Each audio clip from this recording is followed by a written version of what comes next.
LDBC. This is your boy, Coach Sheldon Harrison. You're live on the Coach Sheldon Harrison Combat Sports Show live. And we're going to go up and down the road, all up and down the road with the LDBC. Oh, man. Now I kind of understand why I lose a little bit of interest in boxing, except for Tyson Fury. You know, I'm a Tyson Fury fan. I'm going to stay a Tyson Fury fan. I'm an Errol Spence fan. You know, kind of wish these guys fight more than once a year. You know, just... Nonetheless, I'm fans, okay? Fans. But y'all, here go the thing, man. This age of boxing, guys, we need to stop complaining, okay? We need to stop complaining about the best fighting the best. Guys, we're in another generation, okay? And unfortunately with boxing, we're not going to get that, y'all.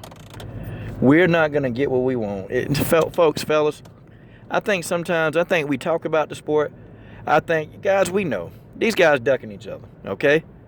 All these guys suspect. We ducking each other. I'm going to tell you, the only fighter I can probably say who hadn't been on my ducking radar very much, that's Guillermo Rigondeaux.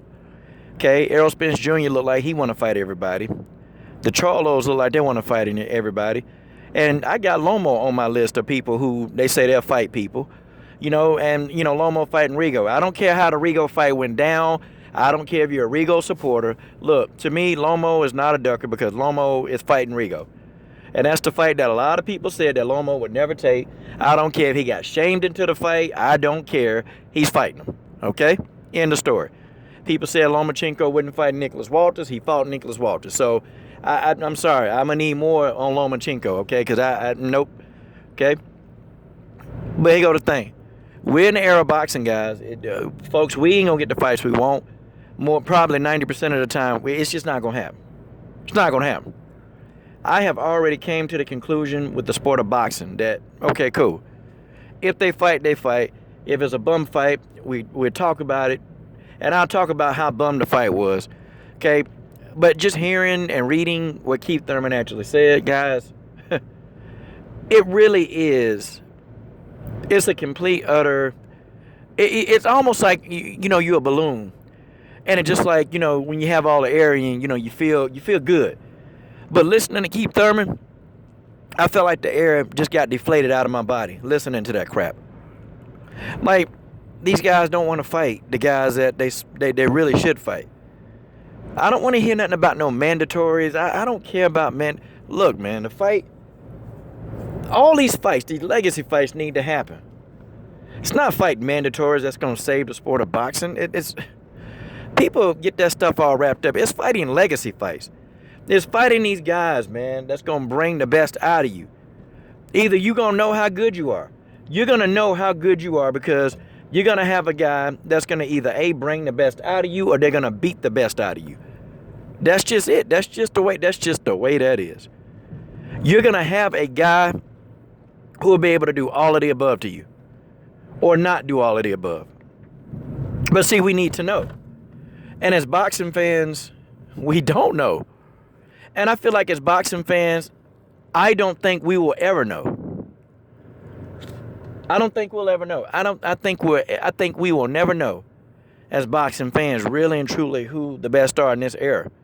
Not as fast as we would like to know. I mean, really, y'all, there's no excuse why Keith Thurman shouldn't be wanting to fight Errol Spence in 2018. He said by 2019. Yo, that's a long time. That's a long time. I mean, it's a long time. I can't, you know, I like Keith Thurman, but I ain't co-signing that, man. Keith Thurman ain't trying to fight this dude.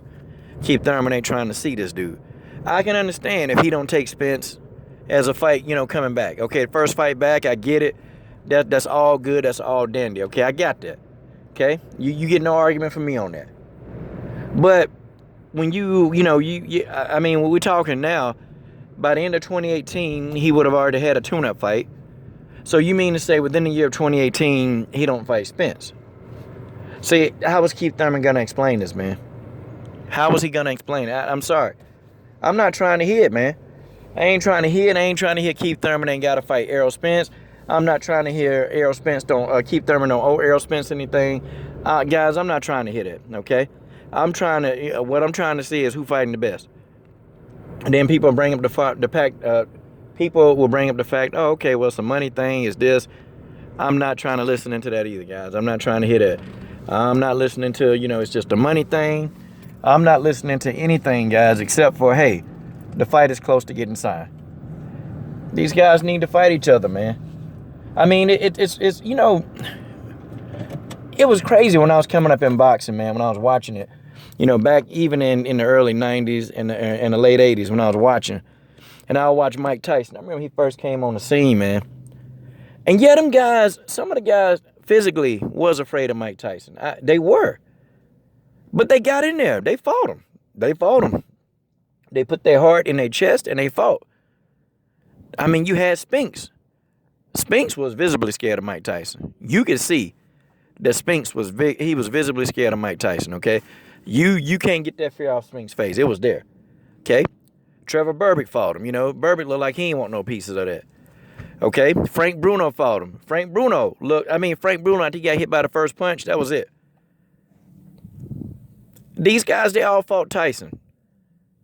I mean, these guys wasn't ducking. Tyson eventually, him and Lennox Lewis fought. Lewis and Holyfield fought. I mean, these guys, they called each other out, they fought. That's what it was back then. But now, man, it's like, you call somebody out, they talk to my promoter. You call somebody out, they talk about, they ain't done nothing in the sport. They still got to work. They got to earn their stripes. You call somebody out, they got to say, well, they ain't popular enough. See, this is the kind of stuff now, man. When you challenge these guys, man, ridiculous, man. I mean, I don't see, okay, yeah, everybody make their videos, but now we all know the jig is up. The jig is up with Keith Thurman. The jig is up with Anthony Joshua. Guys, the jig is up. It's up, and ain't nothing we can do. What are we really going to do? Guys, we can't do jack crap about it. Keith Thurman to fight Errol Spence in his own time. Oh, bro, man. You see how I like just talking boxing, man? And let's really get into this some more. What do we have to look forward to? Like, guys, we're waiting. Do you not realize how long that we're waiting to see these guys fight? Like, do you really, your favorite fighter, if you see him fight this year, do you know that you're not going to see them fight again until 2019? Probably. Like, do we not see that this is the problem with boxing?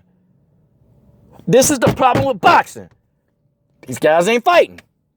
They're not fighting enough. Ain't no stay busy fights. It's nothing. Well, good job, Keith Thurman. Good job. Way to keep all your fans in there on your side. Way to go.